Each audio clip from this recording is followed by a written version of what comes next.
छत्तीसगढ़ विधानसभा चुनाव 2023 का शंखनाद हो चुका है। पहले चरणों में बस्तर सहित राजनांदगांव की 8 सीटों पर मतदान संपन्न हो चुका है। हम अपने दर्शकों के लिए, विशेषकर छत्तीसगढ़ के दर्शकों के लिए एक विशेष कार्यक्रम लेके आए हैं, अब की बार किसकी सरकार। हम पहुंचे हैं महासमुंद कृषि प्रधान एरिया है। यहाँ से डॉक्टर रश्मि चंद्राकर अखिल भारतीय कांग्रेस कमेटी की उम्मीदवार है। आइए चर्चा करें, उनका दृष्टिकोण जाने, विकास को लेकर, क्षेत्र को लेकर इनकी क्या योजनाएं हैं। रश्मि जी, आपका स्वागत है। जी नमस्कार। सबसे पहले अगर अपन बात करें तो कांग्रेस के ही एक प्रत्याशी हैं रश्मि चंद्राकर जी, जो जिलाध्यक्ष भी हैं। बतौर जिलाध्यक्ष कांग्रेस के प्रचार और प्रसार के लिए जो उन्होंने क्षेत्र में, जिले में जो काम किया है, उसकी एक वानगी, हम एक झलक जैसी वो स्वयं बताएं तो ज़्यादा अच्छा है। रश्मि जी, बतौर जिलाध्यक्ष आप जो भी काम कांग्रेस के प्रचार के लिए की है, उसके विषय में कुछ जानकारी दीजिए। देखिए, लगभग 3.5 साल से भी ज़्यादा मैंने जिलाध्यक्ष का पद संभाला है और जिलाध्यक्ष रहते मैंने चारों विधानसभा में हमारे संगठन को एक अलग रूप दे करके हमारे संगठन को हम लोगों ने बहुत मजबूत किया है। रूट लेवल के लोगों को, जो हमारे अंचल के लोग हैं, सब लोगों को मिला करके हमने एक टीम बनाई है और सारी टीम हमारी जो अभी चुनाव में मुझे प्रत्याशी बनाया गया महासमुंद का और एक महिला कैंडिडेट को दिया गया, तो मैं तो इसके लिए बहुत आभारी हूँ। और हमारे कार्यकर्ता भी सारे बड़े उत्साहित हैं कि संगठन से एक जिलाध्यक्ष को पद दिया, मतलब टिकट दिया गया है। तो मैंने जो काम किया है उसका मुझे बहुत ही लाभ मिल रहा है और रूट लेवल पर जो लोग हैं जिसको हम लोगों ने संगठन के माध्यम से जोड़ा है, वो सब जो है अभी के चुनाव में हमारा काम कर रहे हैं। और कांग्रेस पार्टी की सरकार जो है वो छत्तीसगढ़ में बहुत बढ़िया काम की है। यहाँ पर भी महासमुंद में 1350 करोड़ का विकास कार्य हुआ है, तो लोग बड़े उत्साहित हैं। और जैसे कि सरकार जाने के बाद और चुनाव के समय में लोगों में एक जो बदलाव का जो मूड दिखता है वो बिल्कुल नहीं है। उन लोग फिर से यही कह रहे हैं कि अब की बार फिर से कांग्रेस सरकार और अब की बार 75 पार, भूपेश है तो भरोसा है। इस नारे के साथ जो है वो शंखनाद सारे गाँवों में, सारे शहरों में, सारे वार्डों में, सारे बूथों पर हमारा बिगुल बच चुका है और सभी जो है वो रणनीति के लिए और चुनाव के लिए तैयार हैं। रश्मि जी, आपने एक बात कही कि बतौर महिला प्रत्याशी देखा जाए तो इसी वर्ष राज्यसभा में, लोकसभा में मोदी जी ने एक कानून पास करवाया है, महिला विधेयक बिल।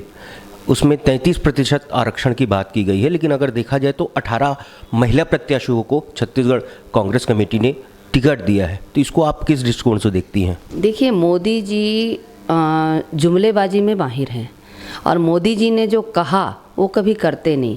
महिला आरक्षण भी उनका एक जुमला था जो अभी लागू नहीं हो सकता। सारे बुद्धिजीवी इस बात को जानते हैं कि उसको लागू करना अभी असंभव है और बहुत दिन तक उनको मूर्त रूप देने में काफ़ी समय लगेगा।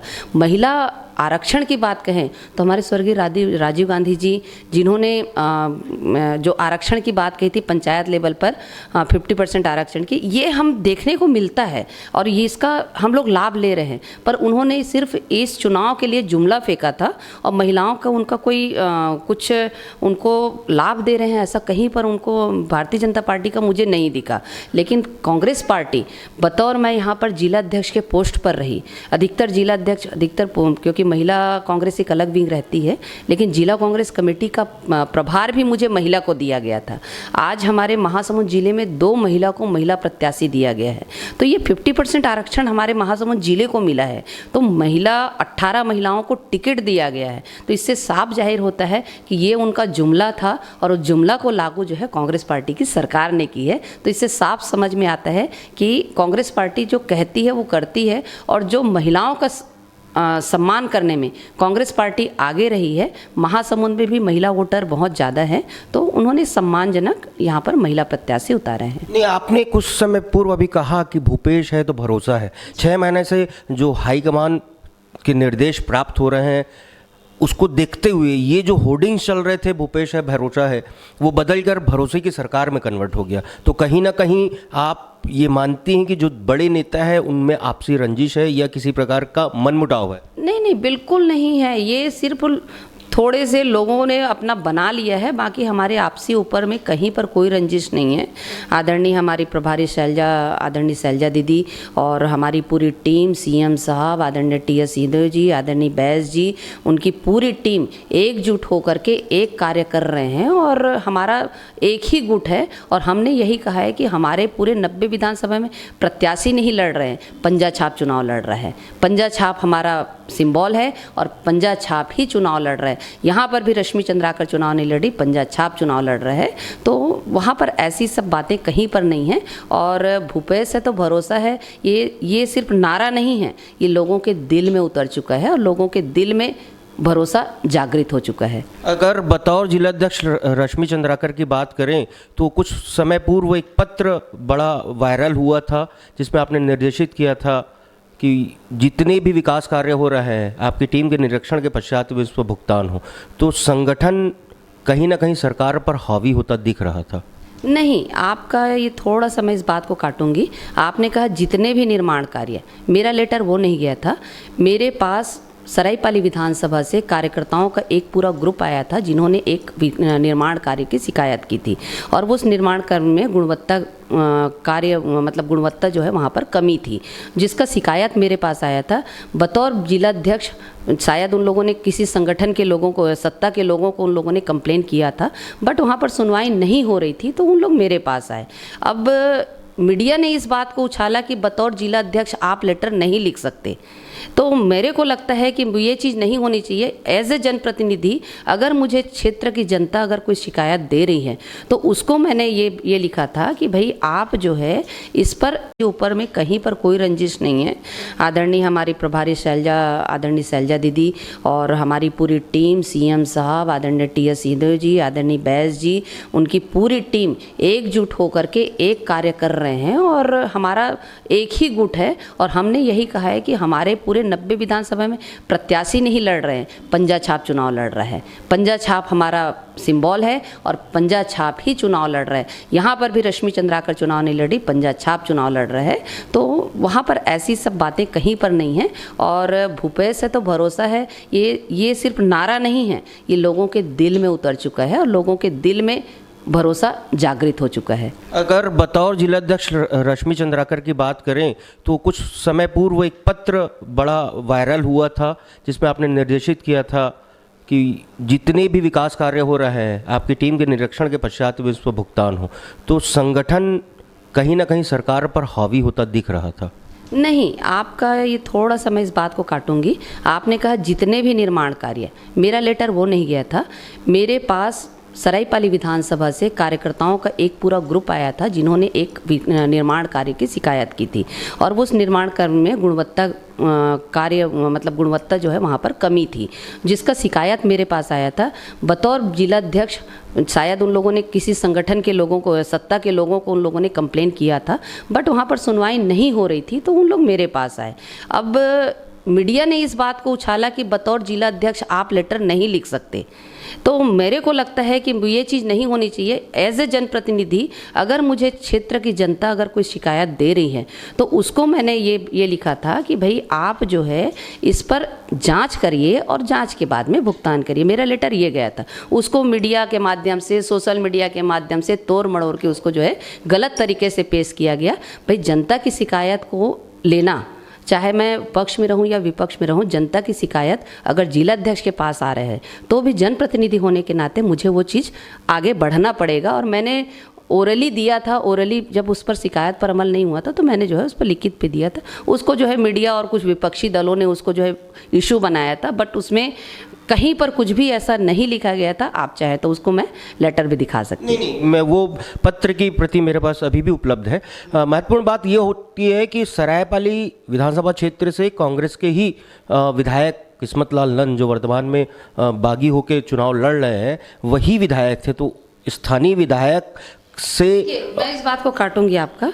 देखिए, आप ये बोलेंगे कि भाई स्थानीय विधायक हैं तो जिला अध्यक्ष का ना चले, सभी लोग का कहीं पर कोई शिकायत आ रही है, ये तो नहीं होता है ना कि कहीं पर हमारा कांग्रेस का विधायक तो सारे विकास कार्य सही हो रहे हो, कहीं पर शिकायत आ रही तो उस पर तो जनप्रतिनिधि होने के नाते मेरा फर्ज बनता है ये मेरा फ़र्ज़ बनता है कि मैं उस पर कुछ ना कुछ उस पर कुछ एक्शन लूँ, तो वो मैंने किया था और उसको इशू बना करके जो है गलत तरीके से इसको जो है पेश किया गया।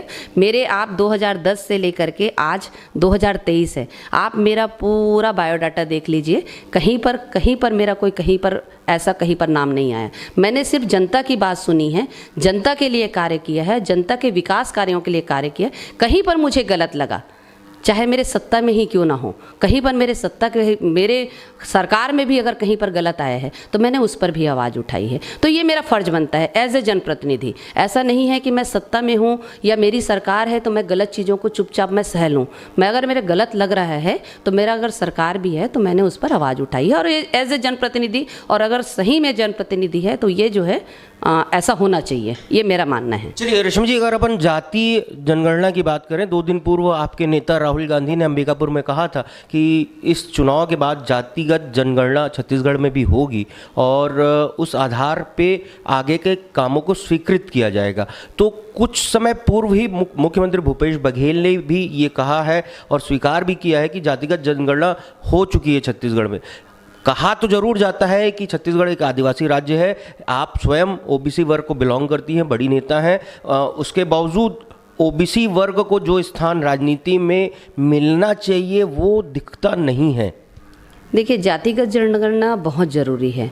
जो वर्ग ज़्यादा है उनको उस हिसाब से उसको लाभ मिलना चाहिए और इसके लिए आदरणीय भूपेश बघेल जी और हमारे आदरणीय राहुल गांधी जी ने कहा था कि जो वर्ग ज़्यादा है उसके हिसाब से उनको जो है जो भी लाभ है वो मिलना चाहिए। और इसके लिए अभी तो हमारे घोषणा पत्र में भी है ये बात कि हमको जो है कहीं कहीं पर रह गया है वो हमारी जातिगत जनगणना होगी और उसके हिसाब से लोगों को लाभ दिया जाएगा। तो ये तो सही चीज़ है। चलिए रेशम जी, देखा जाए तो राशि महिलांग जो नगर पालिका की अध्यक्षा हैं यहाँ पे, उनसे भी कुछ मनमुटाव की खबरें आई थी। बाद में वो उन्होंने अपना शायद नामांकन पत्र वापस ले लिया। जो सिटिंग विधायक थे उनकी टिकट कांग्रेस से काटी गई है। तो क्या यथेष्ट सहयोग प्राप्त हो रहा है कि भीतराघात के शिकार हो जाएंगे आप? मैं आपको एक ही बात बता रही हूँ, महासमुंद में पंजा छाप सिर्फ एक है।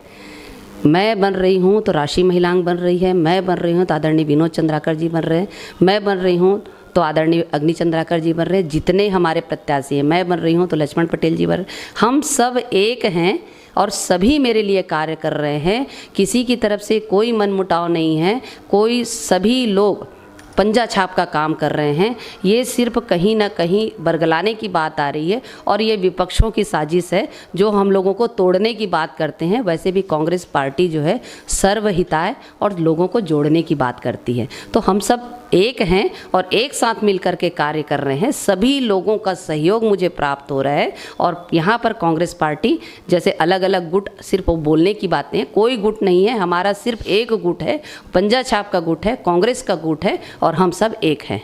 चलिए रश्मि जी, अगर अपन क्षेत्र विकास की बात करें, दोनों पहलुओं पे अगर अपन चर्चा करें, मान लीजिए कांग्रेस की सरकार बन जाती है तो आपकी प्राथमिकताएं क्या रहेंगी महासमुंद विधानसभा क्षेत्र को लेकर? और अगर सरकार नहीं बन पाती है, क्योंकि बतौर विधायक अगर आप सरकार में शामिल नहीं हैं तो कहीं ना कहीं फंड्स की समस्याएं आती हैं, काम की स्वीकृति नहीं होती है, तो उस दृष्टिकोण से भी देखते हुए आप क्षेत्र के विकास के लिए क्या प्राथमिकताएं तय की हैं?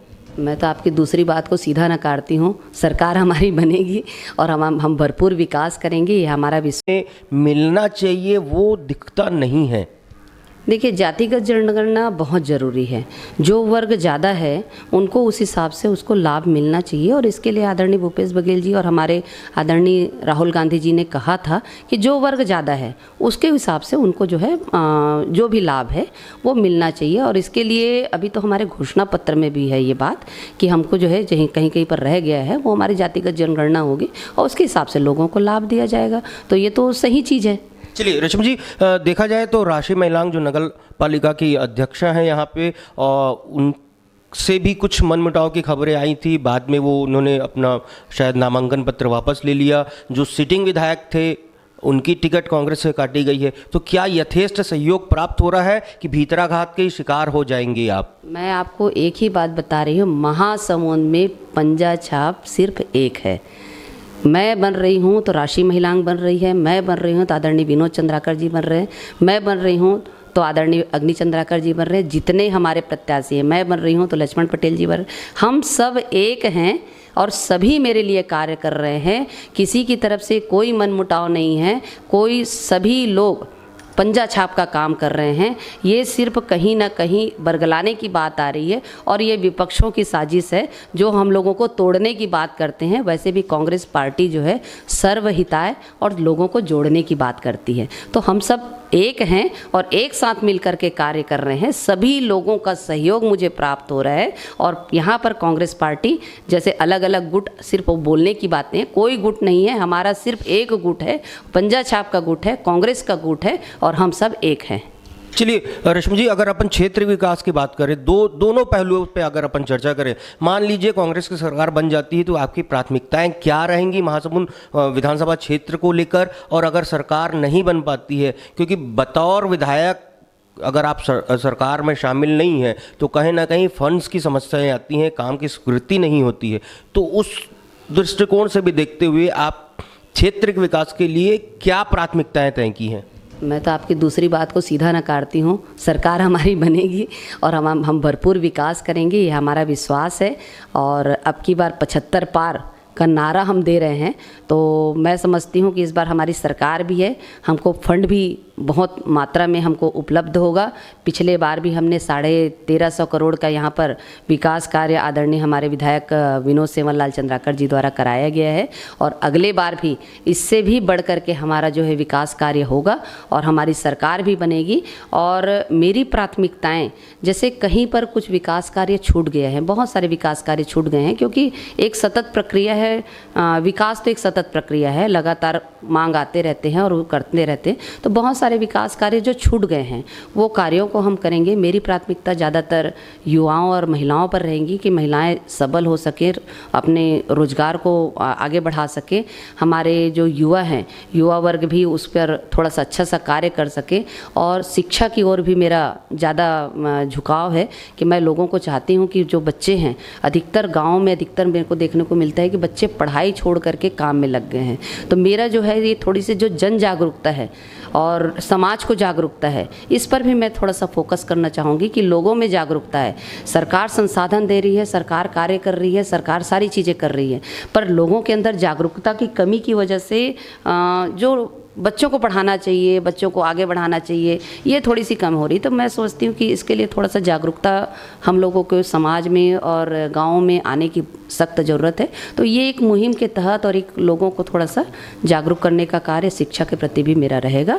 तो शिक्षा और विकास, स्वास्थ्य, ये सब मेरी पहली प्राथमिकताएं रहेंगी। रश्मि जी, आपने समाज की बात की, देखा जाए तो 2003 से छत्तीसगढ़ राज्य गठन के बाद से लगातार महासमुंद सीट में चाहे भारतीय जनता पार्टी हो, कांग्रेस हो, चंद्राकर प्रत्याशी को प्राथमिकता देते हैं। ये एक प्रकार से माना जाता है कि महासमुंद विधानसभा जो क्षेत्र है वो चंद्राकर बाहुल्य क्षेत्र है। तो क्या इस बार भारतीय जनता पार्टी ने अगर किसी चंद्राकर को टिकट नहीं दी है तो ये एक पक्षीय जीत का मामला दिख रहा है क्या? देखिए, आपको मैं बता दूं, महासमुंद में भी उतने चंद्राकर नहीं हैं जितना दूसरे जातियों का ज़्यादा बाहुल्य है। चंद्राकर को टिकट दिया गया, लेकिन चंद्राकर बस अपने बलबूते पर नहीं जीत सकते। चंद्राकर को भी, चंद्राकर कास्ट को भी आपके अदर कास्ट के साथ की ज़रूरत पड़ती है। जैसे मैंने कहा सर्वहिताय, सबके हित की बात, वैसे ही सबका साथ की भी हमको सबकी ज़रूरत पड़ती है। सिर्फ चंद्राकर बस की ज़रूरी नहीं है, हमको अदर कास्ट जो भी हैं सारे लोगों की ज़रूरत पड़ती है। और कोई भी विधायक बने, चाहे चंद्राकर बने या अदर कास्ट से बने, जो विधायक बनता है वो तो उसके बाद किसी एक जाति का नहीं रहता, सब जाति का सहयोग उनको ज़रूरत भी पड़ती है और सब जाति के लिए कार्य भी करता है। तो मैं तो इस जातिगत को मानती भी नहीं कि किसी एक जाति का है तो वही जाति को प्राथमिकता दिया जाए। मेरा ये मानना है कि आप अगर विधायक बन गए तो आप सबको लेकर के चलें, सबको साथ लेकर के चलें। और मैंने एक जिला कांग्रेस कमेटी में भी मैंने ये बात हमेशा मैं अपने भाषणों में भी उपयोग करती रही कि ना आप मेरे आगे चलें ना आप मेरे पीछे चलें, साथ साथ चलें। अगर मैं गिरूंगी तो आप थामो, आप गिरोगे तो मैं थामूं। ये मेरा एक स्लोगन सा बन चुका था और वही स्लोगन मेरा विधायक बनने के बाद भी रहेगा। मैं लोगों को साथ लेकर के चलूँगी, सब चाहे कोई भी जाति का हो, कोई भी धर्म का हो, कोई भी संप्रदाय का हो, सब साथ मिलकर चलेंगे। अगर मैं कहीं पर लग रहा है तो वो लोग मुझे मेरे दोस्त हैं, मेरे यार हैं, मेरे जो साथी हैं, ये सब मुझे थामेंगे और अगर उनको कहीं पर ज़रूरत पड़ी तो उनको मैं थामूंगी। ये मेरा स्लोगन भी है और ये मैं आगे भविष्य में इसको लागू भी करूँगी। चलिए, रश्मि जी ने कहा सबका साथ सबका विकास। डॉक्टर रश्मि चंद्राकर, अखिल भारतीय कांग्रेस कमेटी की महासमुंद विधानसभा क्षेत्र से प्रत्याशी हैं, तेज तर्रार हैं, युवा हैं, विनम्र हैं, परंतु परिपक्व हैं। रश्मि जी, आपका बहुत बहुत धन्यवाद। आपने इतना व्यस्त समय निकाल कर हमसे चर्चा की और आपने महासमुंद विधानसभा क्षेत्र को लेकर, विकास को लेकर एक दृष्टिकोण प्रस्तुत किया। अब की बार किसकी सरकार, इस विशेष कार्यक्रम में महासमुंद से मैं पंकज विश्वकर्मा, साथी कैमरा पर्सन नोहर सोनकर के साथ।